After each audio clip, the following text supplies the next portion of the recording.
Good morning, I'm Neva Retimanu, and this is your morning news fix for Wednesday, 30th of April. In this update, reports of concern about children made to Oranga Tamariki are increasing. Official data released to Newstalk ZB shows as at March 31st, there were 1,319 children overdue to be assigned a social worker within 10 working days. In the year to April, there was a nearly 45% increase in reports of concern compared to the previous 12-month period. Independent Children's Monitor Chief Executive Aaron Jones says some sites are making decisions based on the social workers that are available. And that's a concern. You have an inconsistent threshold for a response. Canada's newly re-elected Prime Minister says his country's prepared to be at the forefront of world leadership if the US won't. The Liberal Party has won yesterday's election, forming a government and locking down a fourth term.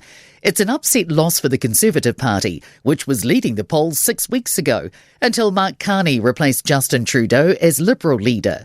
In his victory speech, Carney told supporters he's going to strengthen partnerships with other countries in Europe and elsewhere. We have many other options than the United States to build prosperity for all Canadians. Meanwhile, more developments in Donald Trump's tariff rollout as the US president marks 100 days back in office.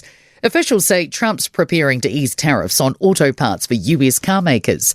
Meanwhile, the White House is accusing Amazon of being hostile and political, following reports it plans to list tariff costs alongside prices for US customers. Here in New Zealand, MFATs received just 20 queries about the tariffs through a dedicated email address. Common questions include what's covered by the tariffs and what agencies can provide assistance. The sister of a Christchurch woman murdered by her just-paroled rapist neighbour is expected to stay involved in a coronial inquest over her death. A coroner is presiding over an inquest into Juliana Bonilla Herrera's death at the hands of Joseph Bryder in 2022. He had been paroled just 72 days earlier. Senior Herald reporter Annalise says Juliana's sister Sarai has dialed in from the US. She says the sister wants to ask questions of some of the people giving evidence from a human perspective.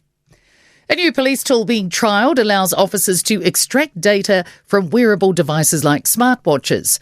Mobile Edit features on a 64-page list of capabilities police have or are testing.